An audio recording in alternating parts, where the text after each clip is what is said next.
17 drivers sentenced for breaking COVID-19 regulations. South African health workers have raised concern over their safety due to the lack of preventive gears. Egyptian government has postponed its plans to inaugurate projects in 2020 due to the lack of COVID-19 pandemic. This and more coming on The World Today.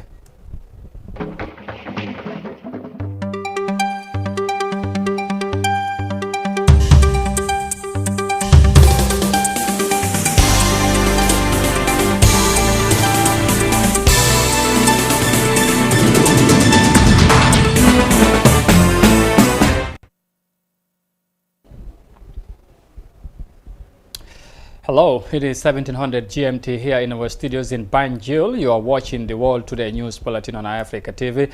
I am Amadou Kante, and now the news in detail. Now, the continuous deadlock on the appointment of an ombudsman exposes government's application of civil service regulations.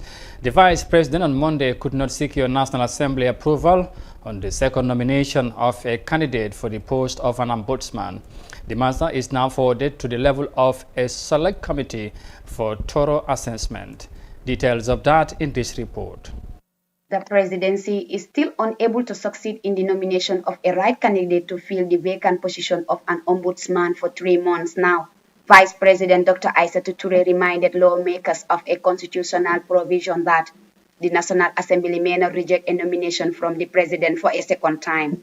That this nomination of Mr. Bakary Sanyang as ombudsman follows an earlier nomination of Mr. Babukar Sware by His Excellency the President, which was duly rejected by this August Assembly. Therefore, in coming with this replacement, due regard has been made to Section 164, subsection 1 of the Constitution, which stipulates that, provided that where the National Assembly rejects a person nominated by the President, it shall not again reject the person nominated to replace him. The Assembly noted from the motion that the nomination of Bakary Njai came at a time he was still active as governor of the West Coast region. He was subsequently appointed on contract as governor, West Coast region in January 2018, an appointment he is currently. This argument gives way to the Assembly to recommend a further scrutiny into the process applied in the nomination of a new ombudsman. Well, the Vice President indicated that the gentleman is still in service, he's still in public service, which means that he has to resign from the public service in order to be able to assume this responsibility. The approval discussed at the National Assembly was eventually forwarded to committee stage. Questions now arose as to what is exactly wrong with the cabinet in application of laws of the land, so that it becomes extremely difficult to have motions survive tests of time. In December, the National Assembly rejected the nomination of a former education director to serve as the country's ombudsman by the president due to lack of basic qualifications required for that office. Reporting for iAfrica News, I am Aminata Job. iAfrica understands that Bakary K. Sanyang has now resigned as governor of West Coast region to pave way for his appointment as ombudsman. Now, Egyptian president has suspended the inauguration of all projects in the country and the impact of the coronavirus pandemic. Well, there are several projects that were set for completion in 2020, including inauguration of the Grand Egyptian Monument that could have attracted international attention. Authorities say work will slowly continue, but strict measures will be put in place to avoid spread of the virus. Let's have more of that in this report. For years, President El-Sisi has been very passionate about elaborating how Egyptian projects were completed ahead of schedule. Construction in all mega projects continued 24/7. No crisis the country faced has managed to stop that progress until COVID-19 hit. We're on the verge of entering the most dangerous phase of the COVID-19 pandemic, the third phase of the outbreak. It has restrictions on the number of people working together, even in outdoor projects. infrastructure consumes a lot of manpower. Egypt employs multiples of the usual numbers because of the tight schedule. El-Sisi has postponed the inauguration of all projects scheduled this year to 2021. The decision affects Egypt's biggest national dreams, which includes moving the government to the new administrative capital, earlier set for June, and the opening of the Grand Egyptian Museum, which Cairo hoped the world would attend in December. Construction will resume slowly and under strict preventive measures. There will be disinfective gates to project sites. All workforce 55 and above or those with chronic diseases will not be permitted. Egypt is in a struggle to protect the economy and keep infections from spreading. Egypt doesn't have the luxury that its economy completely stops. Only projects isolated from residential life will be allowed to resume. And with the given preventive measures, most construction sites might not be able to meet their new deadlines. And while Egypt doesn't know how long the impact of COVID-19 will last, this might not be the last delay in Egypt's national projects. From the report there in Egypt, we come back home and report on court matters because the Kanifing Magistrates Court sentenced 17 drivers to a fine of $5,000 each in default to serve a prison term of 6 months on Monday. The conviction came after they pleaded guilty to breaking the restrictions of public transportation emergency powers regulations 2020. According to Section 2 of the regulations, a commercial transport driver shall limit the number of passengers not to more than half of the number of passengers that the vehicle is licensed to carry. Otherwise, a penalty of $10,000 will be applied. But Magistrate Per Mendy Shah tempered justice in the mercy with half of the figure on account that the convicts have shown mercy or sufficient remorse. The retrial of 4 out of the 21 drivers who pleaded not guilty is expected to proceed before Magistrate P.M. Sar at the Kanifing Magistrates Court on 14th of April. Meanwhile, all of the 4 accused persons have been bailed. Now, 2 Republican senators in the United States have questioned the WHO director's ability to continue leading the Global Health Agency for what they believe his role in backing China in underreporting the coronavirus outbreak. One of them asked for Dr. Tedros Adhanom immediate resignation, while the other called for a congregational probe into the WHO and requested the United States to consider withholding funding to the global body. Let's have more details of that in this report. Comments of the World Health Organization's Director General on China's response to coronavirus has made him a target of several Republican senators in the United States, some of whom are now calling for his resignation. One of the senators said Dr. Tedros Adhanom Ghebreyesus should resign for what she believes is his role in assisting China's underreporting of the outbreak, while another has urged a congressional investigation into the organization's response. Speaking in late January after declaring COVID-19 a public health emergency of international concern, Dr. Ghebreyesus said declaring the global health-threatening disease as a public health emergency is not an act of disqualifying China's effort. Let me be clear. This declaration is not a vote of no confidence in China. On the contrary, WHO continues to have a confidence in China's capacity to control the outbreak. I'll repeat this. Let me be clear. This declaration is not a vote of no confidence in China. We should have actually expressed our respect and gratitude to China for what it's doing. It has already done incredible things to limit the transmission of the virus to other countries.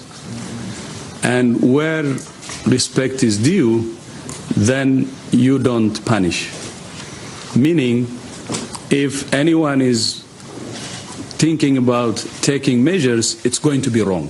This escalation comes as reports emerge that U.S. intelligence agencies and others warned the White House as early as January and February of what was to come. Comments by the WHO's Director General on China's response to the outbreak has made him a target of some Republican senators. The explosion of cases in Europe and the United States and the closure of borders and restrictions on travel from China and elsewhere has raised questions about the WHO's allegiances and advice. Republican Senator Martha McSally said, "The WHO needs to stop covering for them. I think Dr. Tedros needs to step down.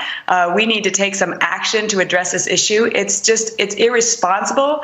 It's unconscionable what they've done." Her Republican colleague Senator Rock Scott called for a congressional probe into the WHO and wants the United States to consider withholding funding to the global body, while in an editorial the influential Wall Street Journal accused the organization of bowing to Beijing's coronavirus disinformation. Reporting for iAfrica News, I am Aminata Job. And from that report there by Aminata Job, we will now take a break and come back shortly with the remaining of the stories. Stay with us, we'll be right back.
Welcome back. You are watching the World Today News Bulletin on iAfrica TV, and now to the remaining of the stories.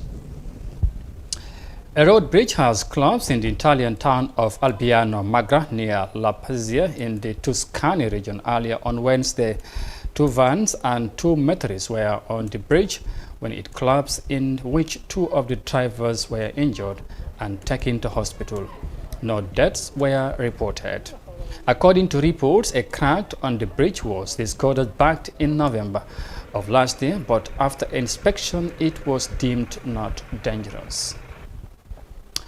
From that unfortunate development in Italy, next we head to South Africa, where, of course, the country's health workers have raised concern over their safety with the lack of protective gears at health centers.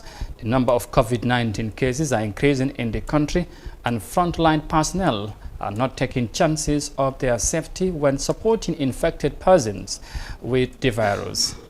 Businesses and civil societies have joined efforts to help in providing preventive materials to doctors who are in need of the support. Let's have more of that in this report. Africa's doctors and nurses are preparing for the worst. As the number of COVID-19 cases surge, ventilators, protective suits, masks and gloves are becoming scarce and more expensive.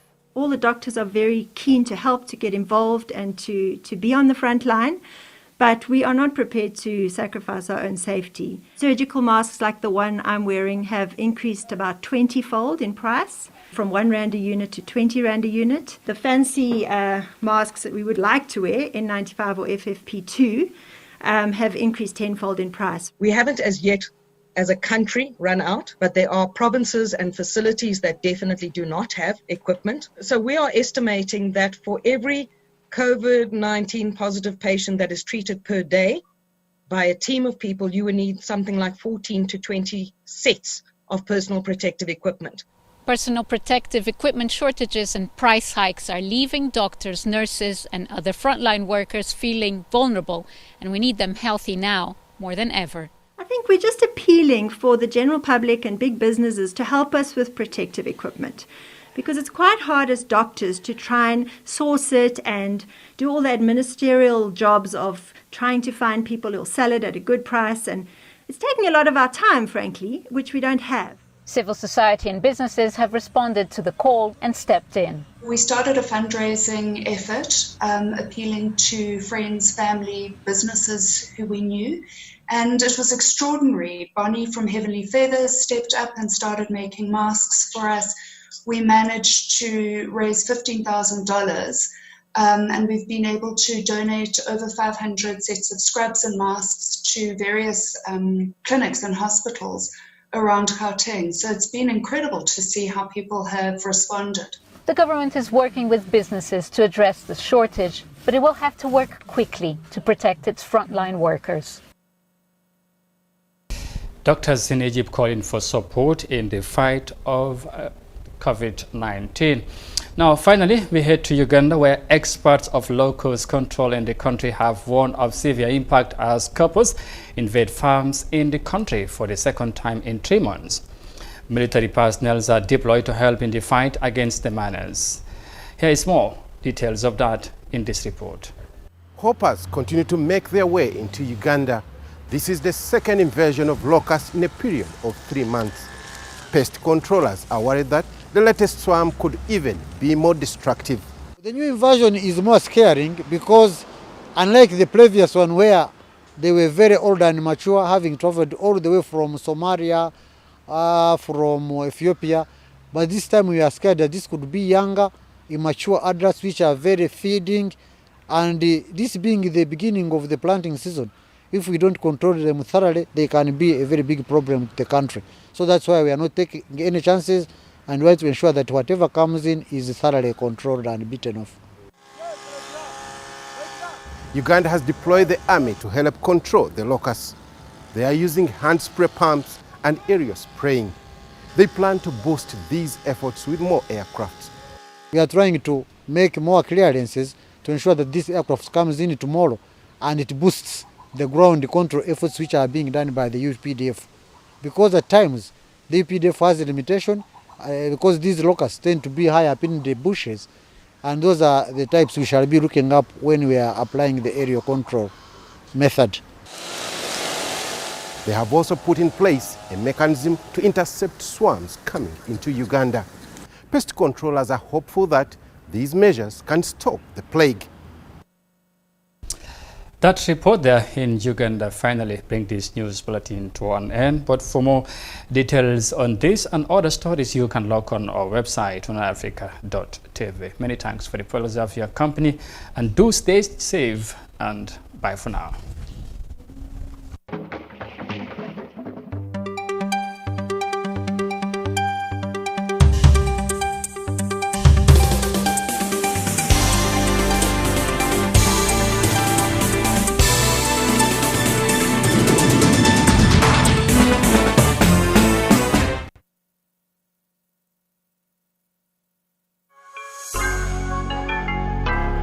Assalamu alaikum musidal Gambia naɓe